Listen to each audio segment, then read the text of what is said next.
Welcome to For the Health of It, an intimate look at public health in Cowley County, Kansas. Join us as we discuss topics that are impacting public health in our community and learn about what we do at your local health department.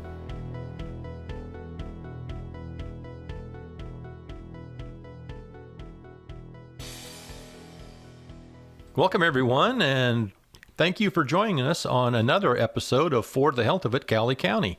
I'm Tom Langer, your host, the Administrator and Public Health Officer at the Health Department.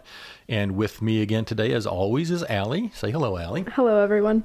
And we also have a really very special guest with us this morning, and it is Karen Sattler, who is the Director of Nursing at the Health Department. Karen, say hello to everybody and tell folks a little bit about yourself. Absolutely. Well, hello, everybody. Again, my name is Karen Sattler, Director of Nursing at Cowley County Health Department. I have been in the public health setting for over 23 years now.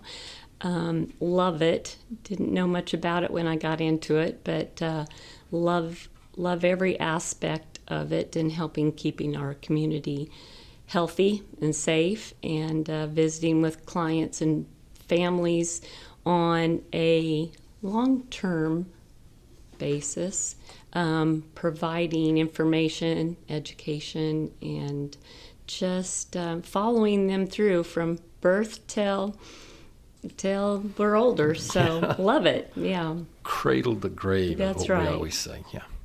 Yeah. Karen, you've been public health nurse. You started your career out in Southwest Kansas, right? Yes. Where was that at? Yes, that's correct. Scott County. Scott City. Mm-hmm. Yes. Out there for over, out there for 30 years. Public nursing though for 15. So. And then you came here. I remember it was like was it the same summer that I got here? Yep, a little later. Just a little bit later. In the fall. So you've been here Correct. 8 years now as well. So, yeah, well, we're great. glad you're on the broadcast with us today, because today's topic is something that I think is going to bring up memories or create emotional response just when we say the topic itself, which is back to school. And, as we go into this, what we're, of course, going to look at is the public health aspects of it. But just the term back to school, I think it kind of elicits a response. And depending upon your age group, it may mean different things. Allie, when you went to school, I'm talking about when you were little, grade school, back to school. What did it mean to you? Back to school, I always was excited to have the new school supplies and the new backpack and the smell of the crayons. I really didn't think of health. Back to school, I got to see my friends again. Yeah, I remember as a kid, back to school meant, we actually had to go back to school, and all of those things that went into it. But things changed, and Karen, you can probably appreciate this because we're both parents and grandparents. With your kids, when it was time to go back to school, what was the thought process that you went through as a parent in those days? Oh, I think you go through a whole variety of different thoughts. Again, making sure that your children have all the supplies they need, new clothes, school supplies, making sure that schedules are all, everybody knows what kind of schedule you're on. And then also health, making sure that my kids have what they need and that they stay healthy throughout the school year. So, that's something a parent thinks of. Like Allie said, not the kids. Yeah, the kids think of having to go back to bed again at 9 o'clock. True. I remember a lot of different thoughts and emotions. Okay, back to school, great. Oh my goodness, this is also the same month that we have to pay for car tags and all. Oh, now we've got to go out and buy the supplies and buy all the new clothes and all of that stuff. And I remember the little bit of anxiety that went into that as a parent, and making sure that we had everything done. And part of the reason that we're doing this topic today is to hopefully alleviate some of that stress, because we want to give parents and anybody that's listening an idea of how to plan for this and how to get your kiddos ready to go back to school, especially making sure that they are healthy and they stay healthy through the school year. So that's going to be the major focus on what we'll talk about today. I know that we want to absolutely take a look at the pros and cons, or the things that we have to do at the health department in making sure that we keep the entirety of the population healthy. I want to make sure that when we have our conversation today, that we're going to be breaking it down into, and defining things for moms and dads that they may not be aware of. Okay. I think if we talk about immunizations, most everybody understands what that is, right? Would you agree, guys? Yes. Yeah. That's correct. You got to come in and the kids have to be vaccinated. Let's talk a little bit about why that's important. Karen, we have specific schedules that we take a look at children based upon their childhood disease likelihood and utilizing the required vaccines to make sure that they are immunized before they get into a setting again where they're back into a small confined space with a bunch of other children. I mean, most people don't understand why it is we do this. And Allie, we've discussed some numbers in the county, right? Can you tell us, do you have those numbers on on your sheet there about how many kids we have, say, in the county between the age of 5 and what, 18? Yes. I guess that's considered the school age. Give us some numbers. Yeah, so looking at the 2022 census data, it looks like in the county we have about 17.5% of our total population that is in that cohort. So that ends up being just over 6,000 kids. Yeah, that's quite a few. I mean, when you consider that's the number of school-age children in the county that every year are going to be coming together, spread out throughout the districts, but that's the number of them. It is why we find out that they become the early indicator. We watch that population very, very closely every single year because they are I hate to say it, they're like the canaries in the coal mine. They show us basically what's coming as far as illness and sickness each and every year. So we see them come together. When do they start now? About the end of August? I mean, maybe even sooner than that. Yeah, End of August. Yeah. Back when I went to school, which was before schools were air conditioned. Okay, we'll put it that way. That was the fun times back when we didn't have air conditioning and you had to open the windows up and you had fans in your rooms, and it would be blazing hot. We would go in, after the Labor Day holiday, and then we would stay in all the way, of course, till the end of May to get the required number of days in. Now it's a lot different. Kids are going back much sooner. Air conditioning plays a big factor in the schools, but what we've seen, especially over the last several years, is that there's about a 2 to 3 week period where everybody comes back and they get settled into the routine, and everything seems to be going really, really well in the school districts. Attendance is like it should be. Everything's getting settled. They'll break for the Labor Day holiday, come back, and then about 2 to 3 weeks later, we started getting the first reports of illness in the school districts. And, that is a big concern of ours, especially as we want to make sure everybody has had the necessary immunizations they're supposed to. And I mentioned a little bit ago, there is a schedule. Karen, I need you to kind of help walk folks through what the schedules are for immunizations for their children. Sure, I can do that. So first of all, I'd like to say that with the health department, our registered nurses are vaccine or immunization experts. We have a lot of training that we go through in order to know what the schedules are, when is appropriate to give what vaccinations and such. So when you come bring your family to the health department for vaccinations, you're getting excellent care. We know what we're doing, and that's we are the experts. As far as schedule goes, when your children reach the age of 18 months, they should have a schedule where they've had 4 DTaP, which is your diphtheria, tetanus, and pertussis, 4 pneumonia vaccinations, the PCV13, 3 to 4, depending on which is given, of the Haemophilus influenza B, or you'll hear us call it Hib, 3 hepatitis B vaccinations, 3 polio vaccinations, 2 to 3 rotavirus vaccinations, depending on which one is given, 2 hepatitis A vaccinations, 1 measles, mumps, rubella, and 1 varicella, and that's by the age of 18 months. Then when you're looking at the school-age kids, the 4 to 6-year-olds, depending on if they're going to preschool or on through kindergarten, they should have those vaccinations that I just spoke of, plus the DTaP polio booster, the MMR, and a varicella booster.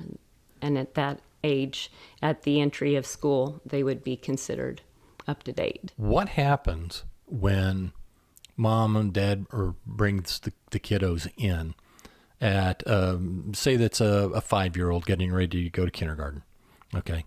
And we pull up their vaccination history, and we find out they're way behind on shots. What do we do? What we look at is where they started those vaccinations. If they've had some or none, that is an indicator on how we need to proceed with their vaccinations. So we look at where they are, what we want to do as far as how to vaccinate them. We will provide a catch-up schedule. So normally you would have 2 months in between vaccines when you're looking at their early infancy and getting their shots. But when we're doing a catch-up schedule, we can actually reduce the amount of time that it takes or for them to get caught up with them. But they don't become a pincushion. I mean, we don't jab them with every single thing. Sometimes, I guess the point I'm trying to make with all of this is sometimes if the child is behind, and we do actually put them on a path to get them caught up quickly, but it's not like, I remember one time I felt so bad for the child. A mom brought me in, and she said, "Give them all." And you might have been here, Karen, at the time. I couldn't believe my ears because I thought I felt so badly for the child, because I would not, as an adult, want to have 4 or 5 concurrent vaccinations on the same day. I mean, I cannot imagine that would have any effect on the child other than them feeling absolutely miserable and sick for the next couple of days if that were to occur. Now, in the long run, it may, it would benefit them. But boy, I'll tell you what we want everybody to know is that if you do come in, and this is why it's important to start looking at this early, let us work with you so that we can get your kids on a good glide path, so to speak, a healthy schedule. Allie, do you have something to contribute on this? Yeah, so Karen was really specific when she was going through the different types of diseases that we vaccinate for. But one of the really neat things, especially at the health department, is that many of these diseases can be vaccinated in combination. So she listed a number of them, but that doesn't necessarily mean that would be pokes for the child. So some of these things are combined. She mentioned the MMR. That's measles, mumps, and rubella. That's fantastic. So keeping your kids up to date, being in regular conversation with your healthcare provider or the health department, we can make sure that we're giving your child as few specific vaccines as possible while still maintaining all of that coverage that Karen described. Absolutely, that's correct. Let's talk about why we do it. Number one, a lot of these are required by the school districts, by the state school systems. They are required vaccinations for a child to be able to actually attend school. Isn't that right? Yes. Each of the school districts, they have something that's known as an exclusion date. Let's talk about what that is and what it means. Anybody? So exclusion dates, the different districts have them here in Cowley County especially, but they're consistent throughout the country and in Kansas.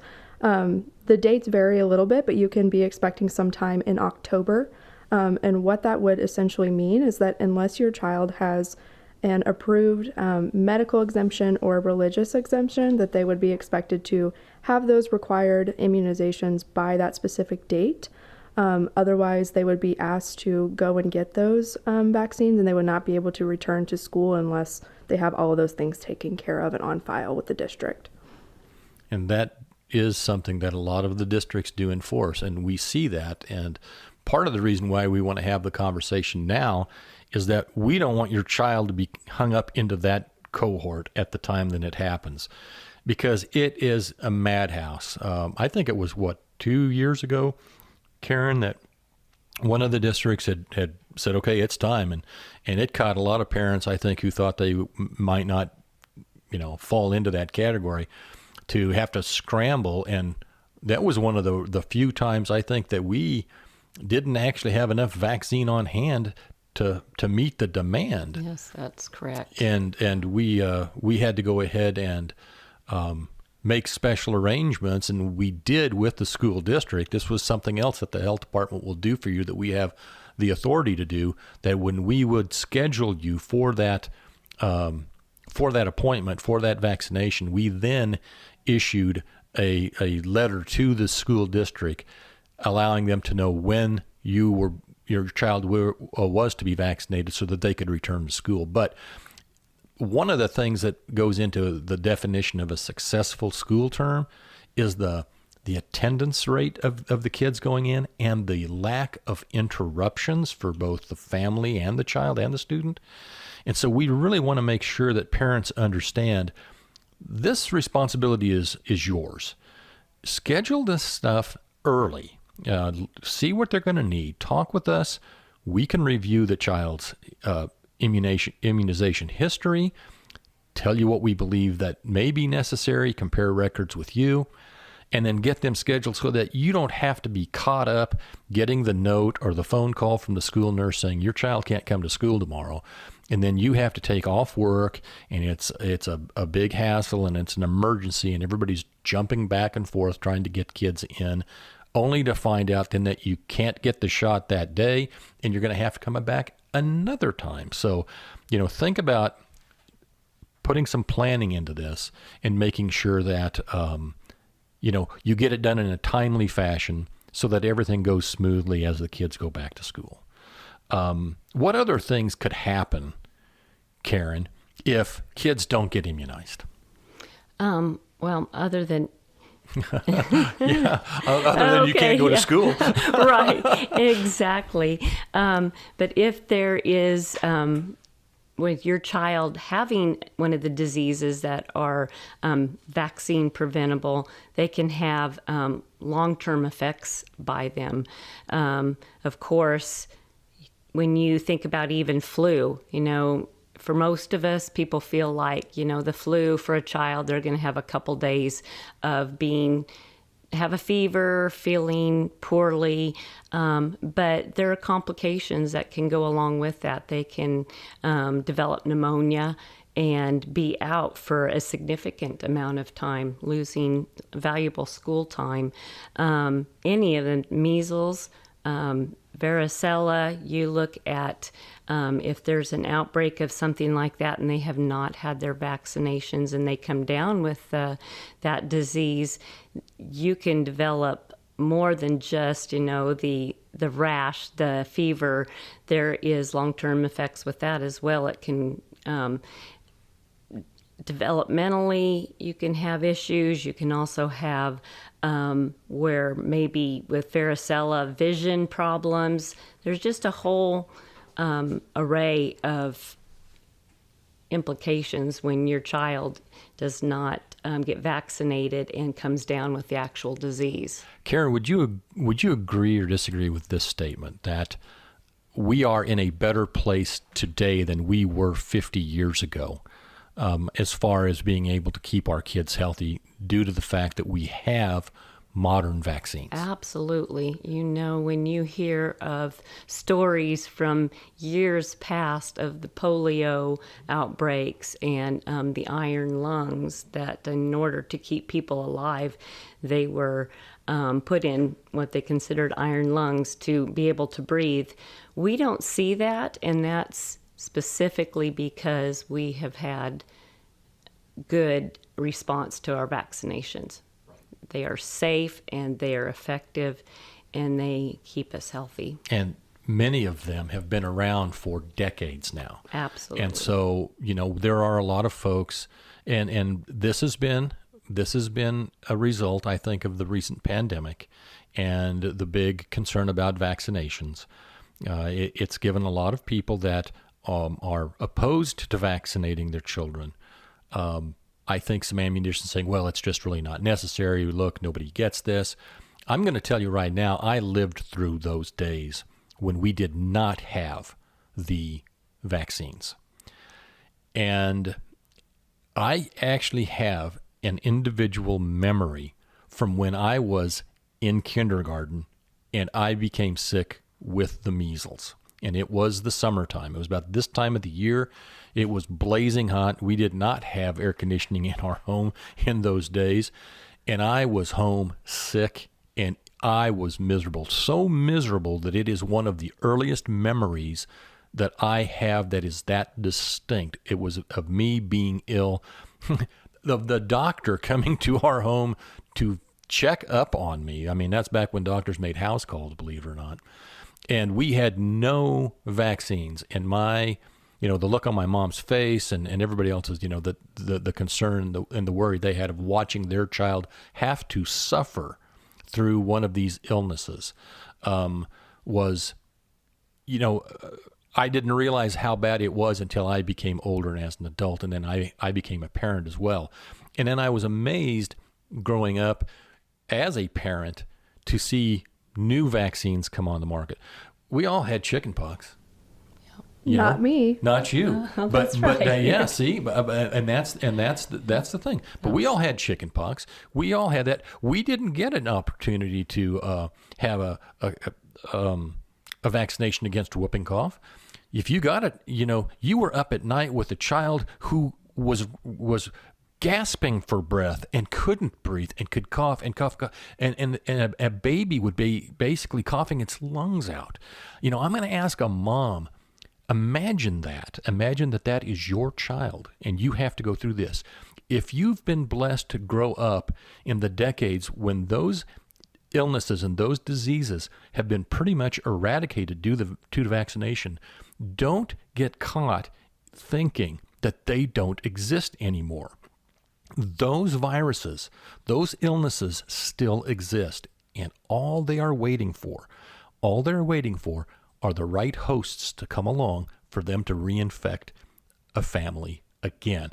If you choose not to vaccinate your children, you are putting their lives at risk. You're putting the lives at risk of your other children if you have them as well. And there is one other thing you've got to know. And as the public health officer in a location where if we have a school outbreak, where we have, say, a case of measles, or we have a case of pertussis that pops up, or even varicella, if your child is not immunized, they will be excluded at that point, and that exclusion will last for the entire incubation period plus, I think it's like plus 5 or 7 days, if I remember right, for what the guidance is on that. And so that means not just your child that could have been exposed, but maybe your entire family is going to have to be isolated. You're going to go back into quarantine, and everybody loved that so much. Remember, it was 5 to 10 days? Allie, what are the number of days that it would take for varicella to emerge after? So the incubation period for varicella is 21 days or 3 weeks, and that doesn't include the 5 to 7 that you would tack on at the end of that, because people can still get sick outside of that. So we have to be sure if you're not vaccinated. What about measles? Measles is 12 days, so a little bit less, but still a couple weeks of school at least. So think about that, and that is exactly what would happen, because you're not vaccinated at that point in time, and if you've been exposed, the probability is very good, especially with something like measles. I think, Karen, am I correct? Is it still the most contagious yes. virus that we have out there. Yes, Yeah. it sure is. I don't think that there's anything that is past that one up. That one was like you actually just walk into the room where somebody had it or has it, and you walk into that room, even after everybody's gone, you can contract it just from what might still be lingering in the air. Mm-hmm. It is exceptionally, contagious. And we want people to understand that, because here again, you haven't lived through it. We've been blessed. I know that a lot of people say, oh, we're going to get this from the vaccines, or, oh, they're not necessary, and it's just a bunch of malarkey. Well, until it is your child that's ill with it, and you have to go through that, and then you'll find out that it's really, truly not that malarkey. So anyhow, what other things do we do? Oh, I'm sorry, Allie, do you have something else? Yeah, I was going to add, we've talked about how we've been protected for so long. So especially some of the people who are closer to my age in their 20s and 30s, we don't have those lived experiences that you have. So these things are, the perceptions are very different. But I wanted to tell people that Karen and I have done investigations for several of these things just in the last year already, for suspected cases or even confirmed cases of mumps and things like that, measles. So these things, they're still out there, like you're saying, but there's even the threat of them locally where we've had to intervene and act. Mm-hmm. Yeah, and it only takes one case. And we talk about this almost in every podcast about how mobile we are, and we go from place to place. You might be on vacation and you might get exposed to it at an amusement park or something like that. You don't even have any idea. It's a benign setting, and that now you're going to come home. And then we're going to start finding out, because it's going to be a more widespread outbreak. I think that's the way it was with the measles outbreak that we had a couple of years ago. It began in one of the amusement parks. I think it was like Disney World or Universal Studios, something like that. That was the main commonality that every family had that had the illness, is that they were at those amusement parks. So things to think about. Anytime you have congregations of people, we've gone through this, the probability for illness and disease transmission goes up. Now, okay, we've talked about that. We've talked about the exclusions, but let's talk about the process and the things that would happen during an appointment at the health department. Okay, so Karen, you're going to get to shine on this one, because we want to talk about not just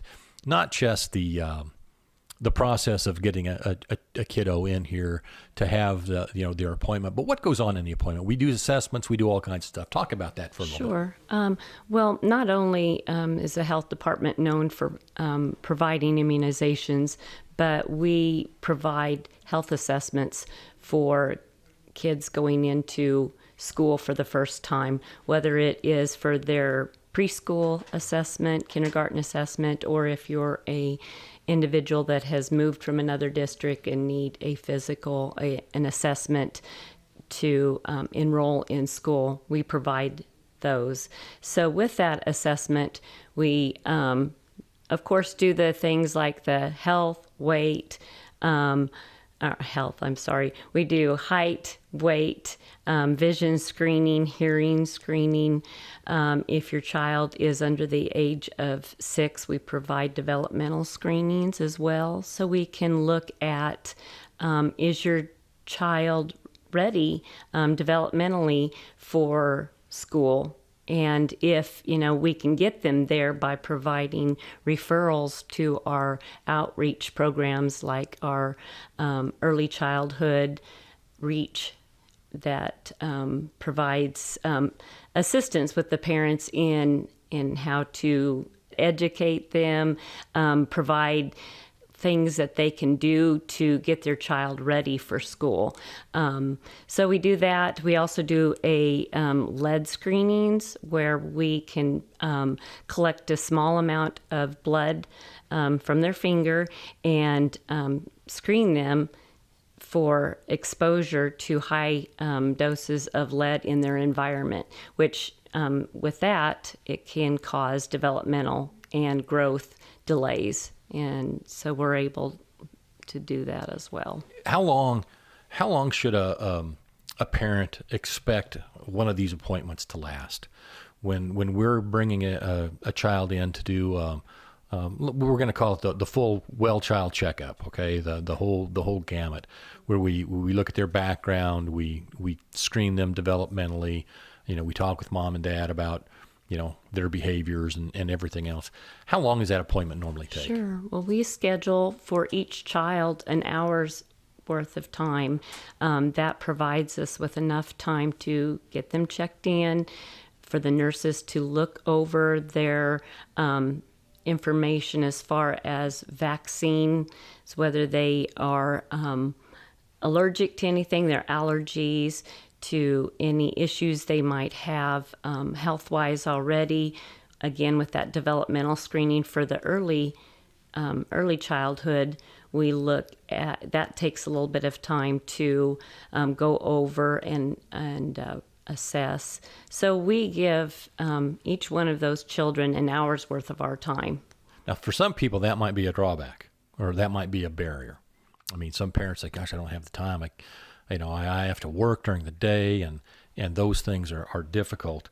And so, sadly, I think a lot of kids fall behind on the health assessments of it. I want to stress too that when what we're talking about today, there are not specialty appointments like for athletics. We're not talking about a physical for a student that wants to go and be playing volleyball or football in the fall. Those are different. Those are different appointments altogether.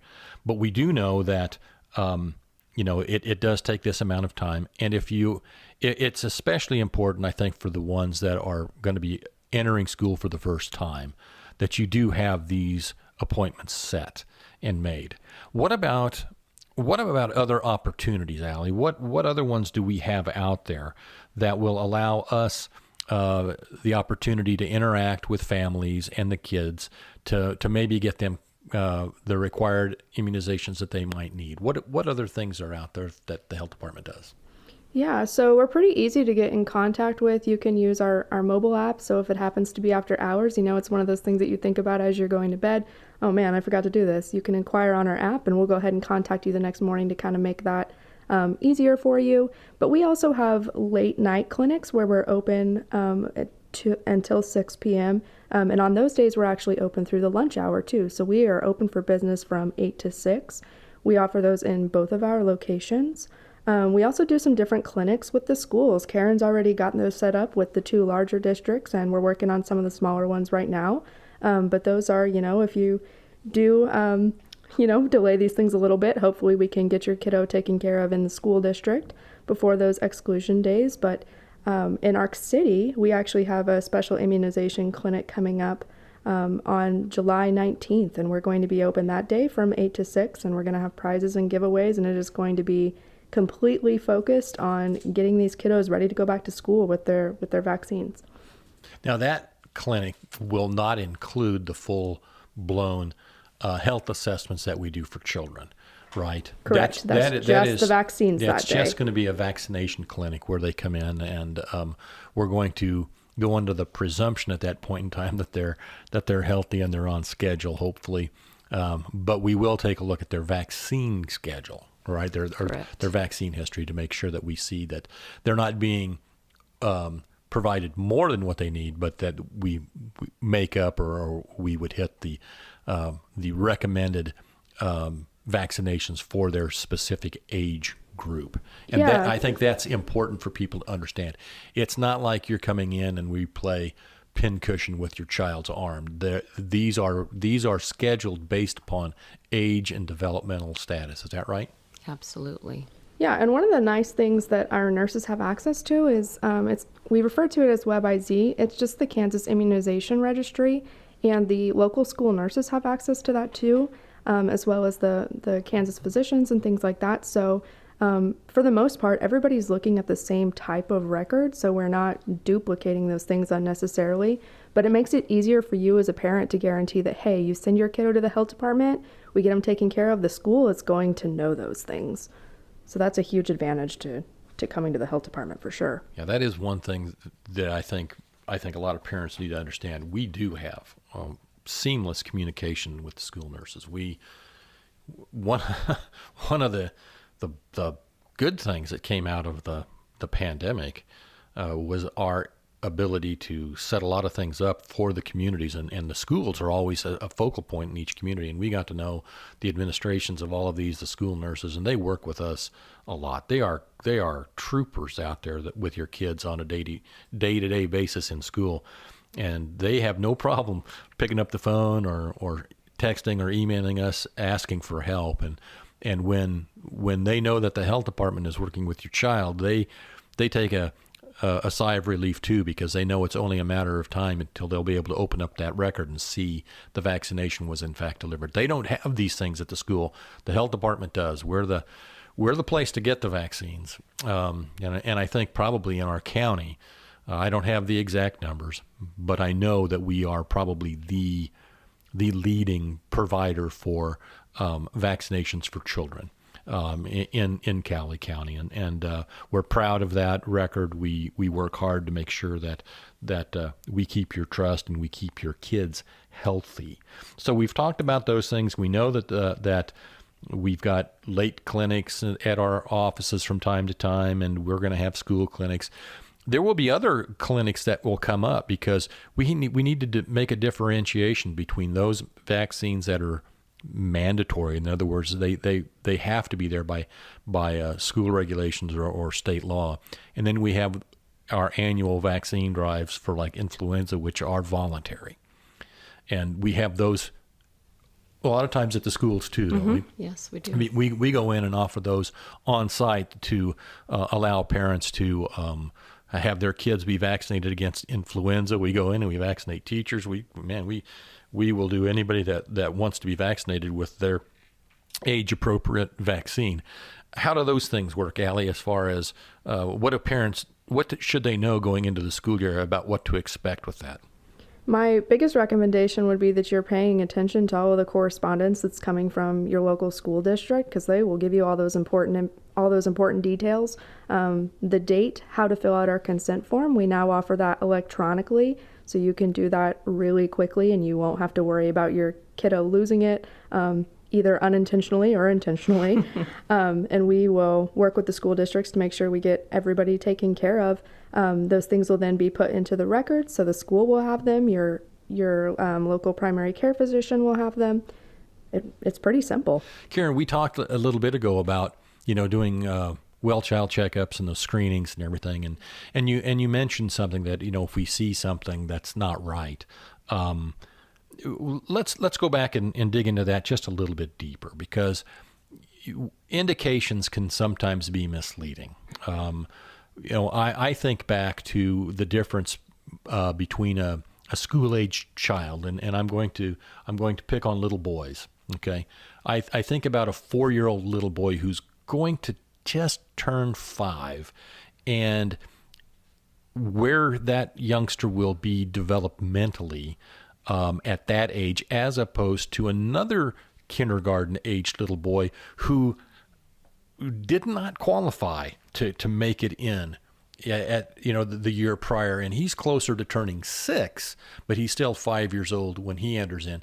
Is there a big difference developmentally between let's say a 49-month-old and a 60-month-old? There sure can be. Yeah. It just all depends, first of all, on that child's personality.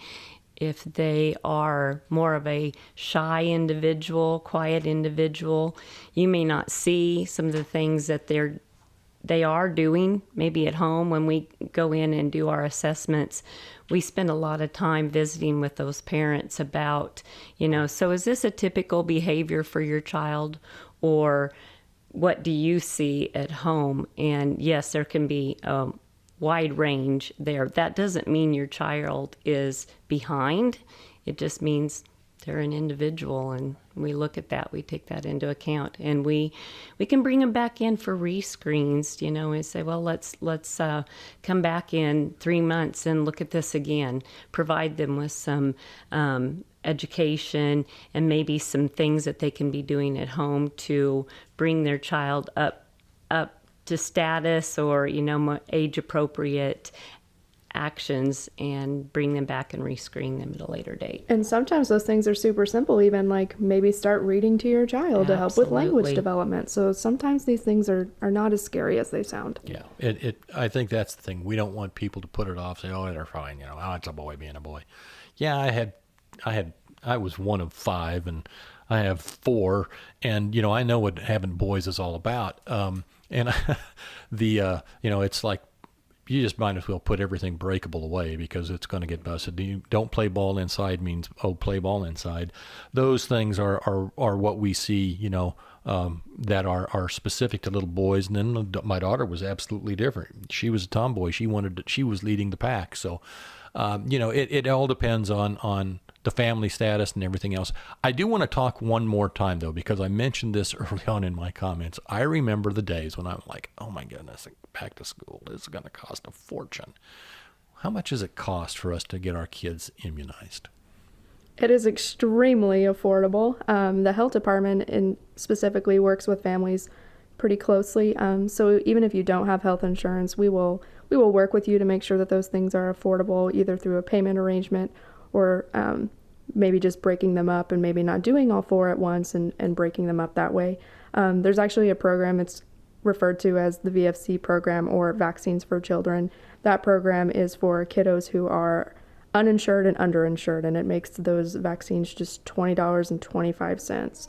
So it's very easy to come to the health department and get these things taken care of. We don't ever want cost to be the barrier to health, especially for things that are preventable. And so that is a message I want everybody to hear loud and clear.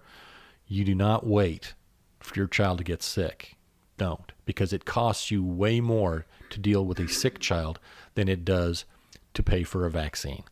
And if you cannot, we will work with you. If you were like I was and you had 4 or 5 kids and you had to get a whole bunch, oh my word, it's okay. We've seen it. We understand. We're going to make sure that you have the vaccines available to you to make sure that you can keep your family healthy.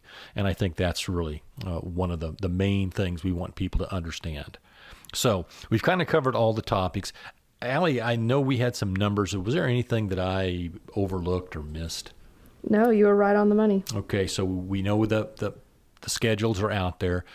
We really would welcome individuals taking the time right now. I mean, this is the time of year. I know it's hard to think about.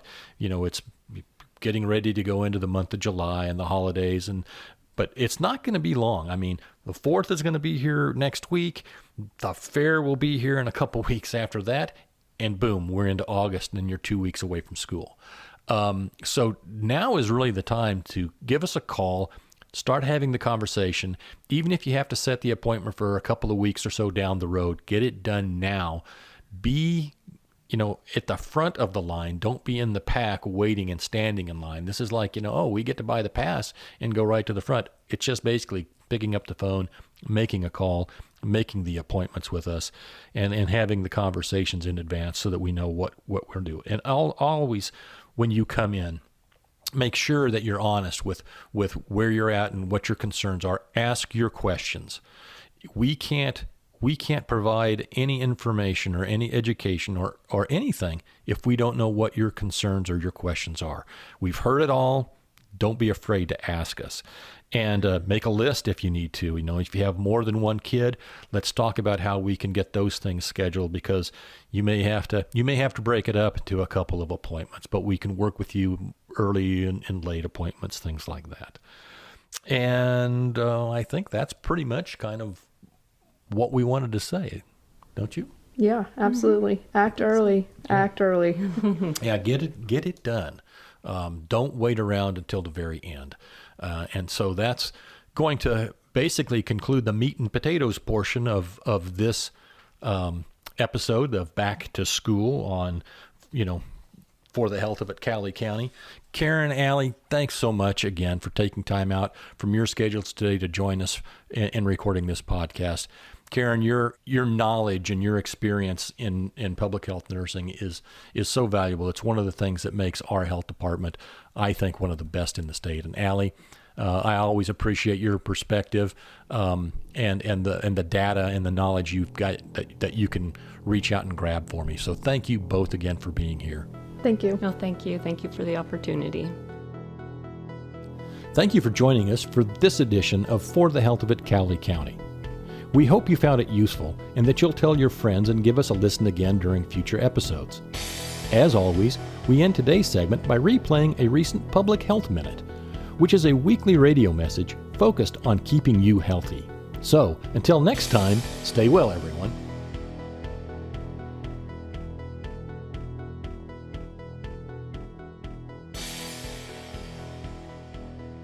Physical health and mental health are closely related.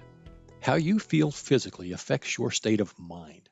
And conversely, if you're prone to worry or you're stressed continually, your body may react and feel physically sick as well.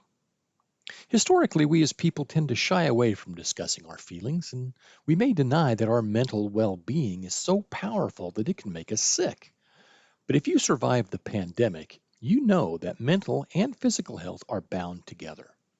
Simple gestures like a smile, a hi, how are you today, can be so very powerful. It seems we lost a bit of kindness while battling COVID, and we need to get it back. Today, I'm hoping that each of you have the best day possible, and that you share a smile with a friend or a stranger, working to help you feel better mentally and physically. It's just one more thing that we do at the health department every day to help you stay well.